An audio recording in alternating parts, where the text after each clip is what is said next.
राधे राधे, जय श्री कृष्णा। कैसे हो आप सब, माताएं, बहनें, भाई और बुजुर्ग लोग जो भी हो। यूट्यूब चैनल में आपका बहुत बहुत स्वागत है। आज मेरा जो उद्देश्य आप लोगों के सामने आना था, उसका जो मकसद था, फिर वही दोबारा से वही बात रिपीट करना चाहूँगी कि मेरे मन में अभी भी कुछ बातें हैं जो शायद वक्त ने मुझे सिखाई है। वक्त हमें बहुत कुछ सिखा के जाता है, वक्त हमें बहुत कुछ बताता है। लेकिन मेरा जो सोचना है कि आजकल जो बच्चे हैं और भाई बहन हैं, बेटियां हैं, जो उनके उनको लेके ये सारी बातें मैं आपसे शेयर करना चाहती थी कि आज पहले का जो टाइम होता था, अब तो चलो हर घर में एक बच्चा है, दो बच्चे हैं। अगर वो बाहर चले जाते हैं तो पूरा घर खाली हो जाता है, माँ बाप अकेले रह जाते हैं रहते हैं। पहले ऐसा नहीं होता था। पहले तो एक घर में पाँच छः छः बच्चे होते थे और सबके बीच में प्यार भी होता था और सबके लिए माँ बापों के प्रति आदर सम्मान भी होता था और माँ बापों की जो आज्ञा होती थी उसे भी कोई टालता नहीं था। इवन यहाँ तक होता था कि जब कभी घर में कोई छोटा सा फंक्शन भी हो, शादी हो या कोई त्यौहार हो या कुछ भी करना हो, छोटे मोटे फंक्शन हो, तो सबसे पहले यही कहा जाता था, जब भाई लोग या बहनें आपस में बैठ के बात करते थे कि पहले जी हम अपने जो हमारे बुजुर्ग लोग हैं, हमारे माता पिता है या हमारे दादा दादी है, नाना नानी है, उनसे कोई सलाह मशवरा कर लेंगे। उसके बाद ही हम तय कर पाएंगे कि ये काम हमें करना चाहिए कि नहीं करना चाहिए। और जैसे ही हमारे बुजुर्ग लोग भी उन बातों को बड़े उससे इंटरेस्ट लेके या उसको बड़े ध्यान से सुनते थे और उसके बाद वो उनको बताते थे कि हम तो तुम्हारे इस जो तुमने ये फैसला किया है तो हम इसमें बहुत खुश है बच्चों, तुम इसको करो और हम तुम्हारे साथ हैं, हमारा आशीर्वाद तुम्हारे साथ है। लेकिन धीरे धीरे ऐसा लगता है कि धीरे धीरे ये सारी चीज़ें ख़त्म होती जा रही है। आजकल के जो युवा पीढ़ी के जो बच्चे हैं, बेटियां हैं, बहनें हैं, शायद उनको इतना टाइम ही नहीं है कि वो अपने माँ बापों के साथ जो है वो उनको कुछ समय बिता सके, उनकी भावनाओं की कदर कर सके और उनको पूछ सके कि हम ऐसा करने जा रहे हैं या ऐसे सोचने जा रहे हैं। उनको टाइम ही नहीं, इस बात का टाइम ही नहीं है। और चलो जैसे कैसे भी माँ बाप भी चलो ये सोचते हैं कि आगे आने वाली जनरेशन है, मॉडर्न है, तो ऐसे ही मतलब ऐसे ही विचार बन जाते हैं। थोड़े माँ बापों के बन जाते हैं और थोड़े जो है मतलब हमारे जो बच्चे उनके बन जाते हैं। पर मैं ये समझना चाहती हूँ कि जिन बच्चों के या बहन बेटियाँ कोई भी हो, जिन बच्चों के जो माँ बापों में से माँ बाप मतलब उनमें से जो माँ या बाप उसमें से किसी के साथ कोई हादसा हो जाता है या हादसे में वो मतलब माँ बाप जो है वो बिछड़ जाते हैं, यानी कि कहीं पे माँ रह जाती है और कहीं पे बाप रह जाता है, ऐसे बहुत सारे लोग होंगे। तो वहाँ पे अक्सर क्या देखा गया है कि जो बच्चे हैं, हमारे जो बच्चे होते हैं, वो जैसे पहले तो माँ बाप उनको बताते थे बेटा यहाँ नहीं जाना, ये नहीं करना, बुरी संगत नहीं करना, शराब नहीं पीना, नशा नहीं करना, तो वो बड़े शौक से सुनते थे। और जैसे ही हमारे जो कुछ मतलब ऐसे माँ या बाप कोई अकेला रह जाता है तो उसके बाद क्या करते हैं कि जैसे चलो मतलब हादसे जो टल जाते हैं उसके बाद मतलब आदमी अकेला रह जाता है, तो मतलब माँ या बाप दोनों में से जो भी अकेला रह जाता है तो वो क्या सोचता है कि अब जो हमारे पास बचा है, बचता कौन है कि चलो बेटा बचता है या बेटी है, जो भी है वही हमारी जन्नत है और अब हमने उनके लिए ही जीना है, उनके लिए सब कुछ करना है। तो अब आजकल के जो माँ बाप मतलब जो आजकल के जो बच्चे हैं वो इस तरह से, अगर माँ बाप कोई अकेली माँ रह जाती है या कुछ अपने मन की कोई भी बात बता देती है कि बेटा ऐसे नहीं करना, ऐसे करना है, ऐसे करना है, तो आगे से वो पलट के जवाब देते हैं कि आपको तो कुछ काम ही नहीं है, आप तो कुछ सोचते नहीं, आपको तो बस अपना ही काम है कि मैं कोई कथा करूं, मैं कोई पाठ करूं, कि मैं, या आप तो उपदेश ही देते रहते हो। ऐसा क्यों हो रहा है आज की डेट में, है ना। वो माँ बाप जिन्होंने अपना पेट काट काट के अपने आप, चाहे वो अनपढ़ है, चाहे वो पढ़े लिखे नहीं है, फिर भी उन्होंने अपने अपने अपने लिए 10 कमियां रख के, वस्त्रों से लेके, जूतों से लेके, अपने सारे शौक मार के वो अपने बच्चों को पढ़ाते हैं, लिखाते हैं, अच्छी एजुकेशन देते हैं। हर माँ बाप ये सोचता है कि शायद हम जिंदगी में ये नहीं कर पाए लेकिन हमारी जो बच्चे हैं वो शायद कर लेंगे। लेकिन बच्चे क्या सोचते हैं, बच्चे तो बड़े होके बोलते हैं कि आपने हमारे लिए किया ही क्या, आपने जो हमारे लिए किया वो तो सभी करते हैं। मैं तो सभी माताओं से, बहनों से मतलब और जो भी ऐसे मतलब बच्चे हैं उनसे यही अनुरोध करना चाहूँगी कि ऐसा मत करो। आज की डेट में वो जो माँ है जिसके पास मानो बेटा भी नहीं है, पति भी नहीं है, पूरा परिवार भी नहीं है, वो कहाँ जाएगी? वो किससे अपना आश रखेगी कि कोई आएगा, मुझे भी देखेगा, मुझे भी खिलाएगा, मेरी बीमारी में मुझे वो पानी भी पिलाएगा। तो मतलब मेरा ये मानना है कि उनके चाहे बेटा हो, चाहे बेटी हो, चाहे दामाद हो, उन सबको ऐसे सोचना चाहिए कि जैसे हमारे अपने माँ बाप भी है तो वैसे ही हमारे ये भी माँ बाप, ये भी हमारी माँ है, इसके प्रति भी हमारे कुछ फ़र्ज है, घर के प्रति भी हमारे कोई फ़र्ज है, घर में भी टाइम टाइम पे जाना पड़ता है। वो अपनी फैमिली के बीच में इतना बिजी हो जाते हैं कि वो भूल जाते हैं कि हमारे किसी बुजुर्ग का श्राद्ध भी है, हमारे किसी बुजुर्ग का घर में कोई छोटा मोटा कोई मानो कोई जैसे नवरात्रे चले होते हैं, हमने मंदिर में भी जाना होता है, देव देवताओं की पूजा भी करनी होती है।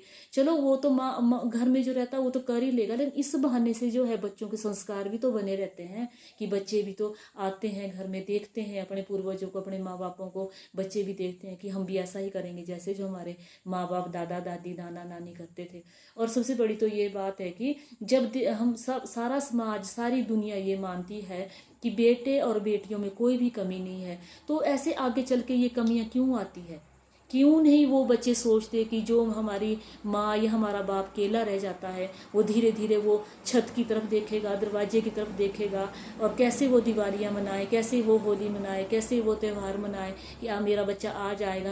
या मेरी बेटी आ जाएगी, आज मुझे देखेगी, ऐसा क्यों होता है? उनके साथ ऐसा क्यों होता है? और उनके मन में क्या क्या आता है जब उनको वो अकेले रह जाते हैं, उनको वो हारी हो, उनको बीमारी हो, उनको जो मर्जी हो, लेकिन उनको कोई फ़ोन करके ये भी नहीं पूछता कि माँ तुम कैसी हो या पापा तुम कैसे हो, हैं? क्योंकि अगर वो लोग अपने माँ बापों से ऐसा करेंगे तो आगे जो उनके बच्चे होंगे तो वो भी इसी संस्कार में पड़ेंगे। उनको भी नहीं पता है दादी का प्यार क्या होता है, दादाजी का प्यार क्या होता है, या माँ का प्यार क्या होता है। उनको आज फिर उन माँ बापों के पास जब वो माँ बाप बिल्कुल अकेले रह जाते हैं लाइफ में, और उनको चारों तरफ वो डिप्रेशन के शिकार हो जाते हैं, डिप्रेशन की दवाइयाँ खाते हैं, और वो कुछ कार्य लगते हैं करने। अगर वो अपने किसी कार्य में बिजी होना चाहते हैं, अगर कोई नया कारोबार शुरू करते हैं या नया कुछ काम शुरू करते हैं,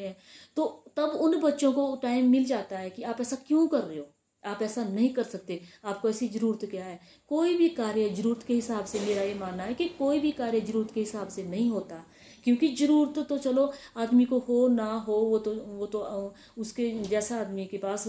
थोड़ा सा रोजगार होता है उसके हिसाब से होती है। लेकिन वो मतलब अपना मन बहलाने के लिए, या अपने मतलब अपना दिनचर्या खत्म करने के लिए, या फिर वो सोचता है कि कैसे ना कैसे ये दिन खत्म हो जाए, फिर रात आएगी, रात कैसे खत्म होगी, तो वो बिजी रहना चाहता है इस कार्य में कि हम थोड़ा थोड़ा सोशल वर्क करें, बाहर जाए, लोगों से मिले, लोगों से बात करें। लेकिन बच्चे तो ना उनके पास आना चाहते हैं, ना उनको देखना चाहते हैं, ना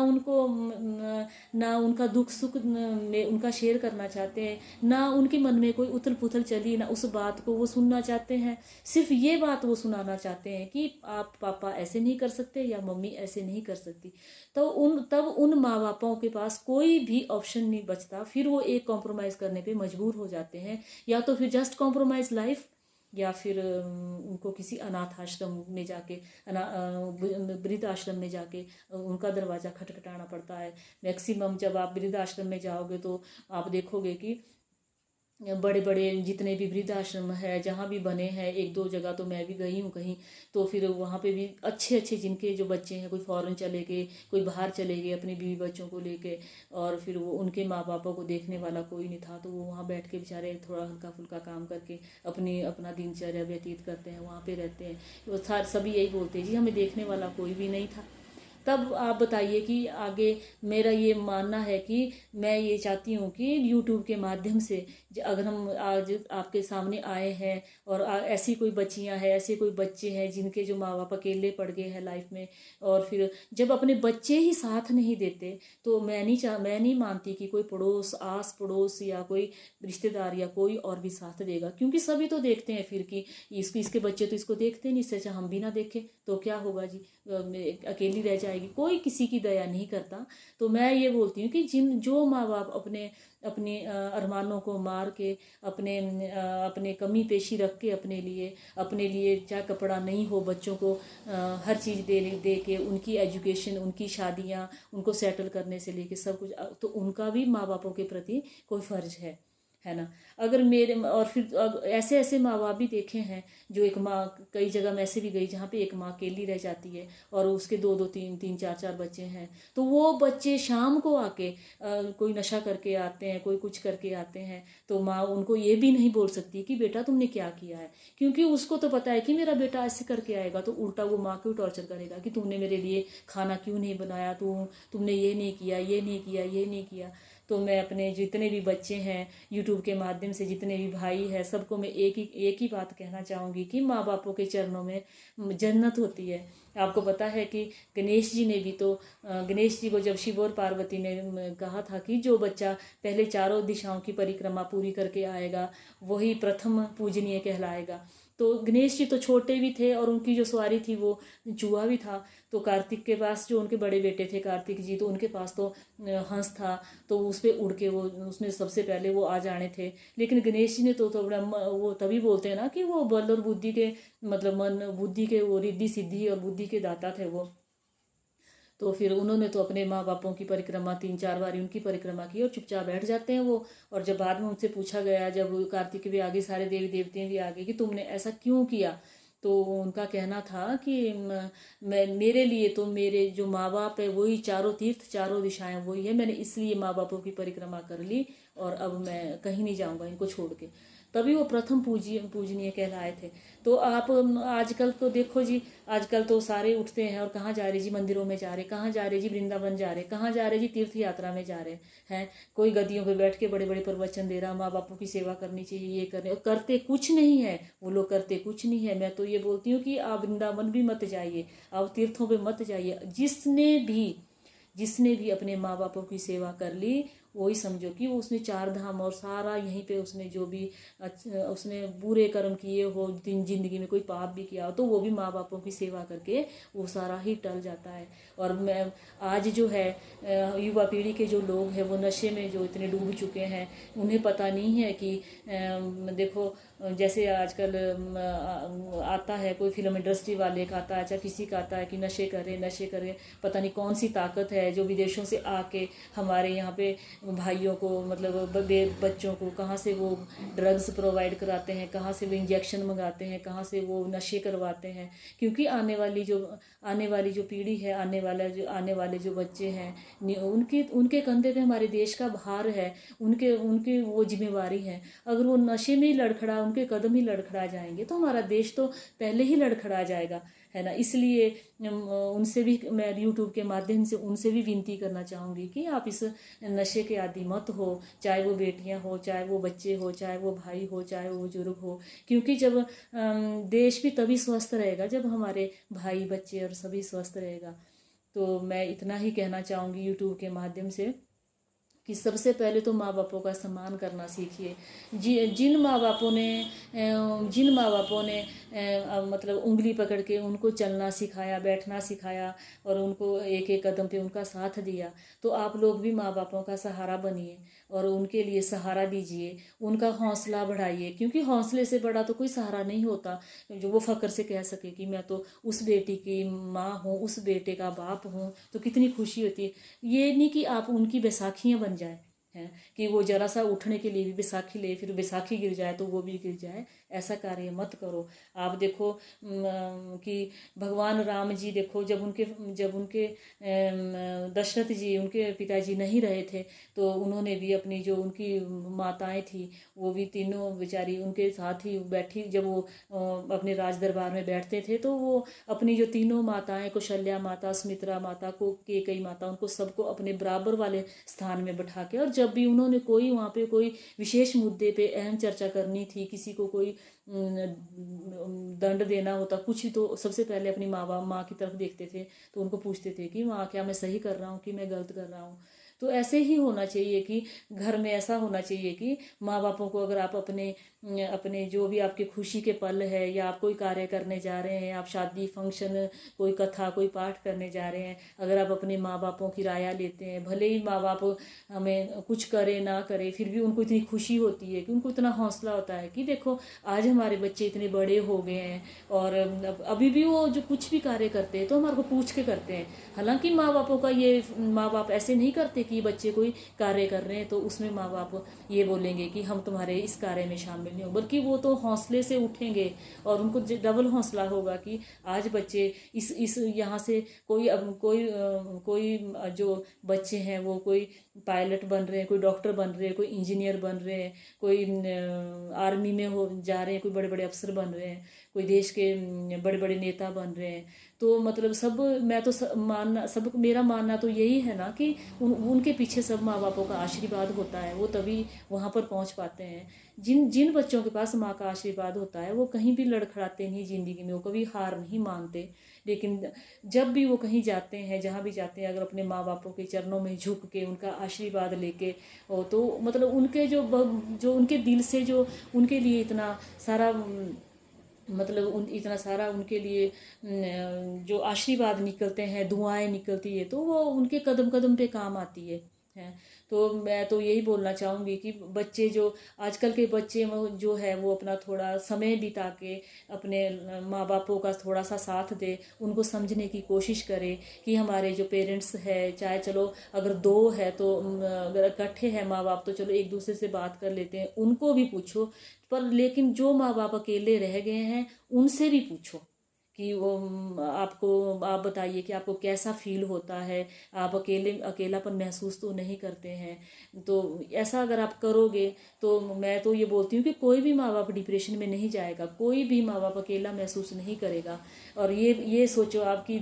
वो माँ जो अकेली होगी, उसके बच्चे कहीं चलेंगे होंगे, उसको पूछते नहीं होंगे, उसकी दिवाली कैसी आई होगी, उसकी होली कैसी आई होगी, उसकी शिवरात्रि कैसी आई होगी, उसने कैसे सेलिब्रेट किया होगा, वो कैसे जी होगी, कैसे रहती होगी, कैसे क्या करती होगी। जब आप तुम अपने आजकल के जो बच्चे हैं वो अपनी माँ का या अपने फादर का या अपने बाप का,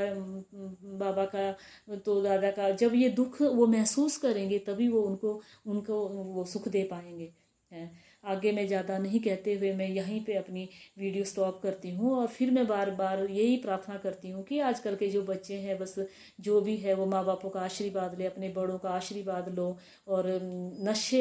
नशे के जो शिकार ना बने, जिससे जो हमारा देश का भी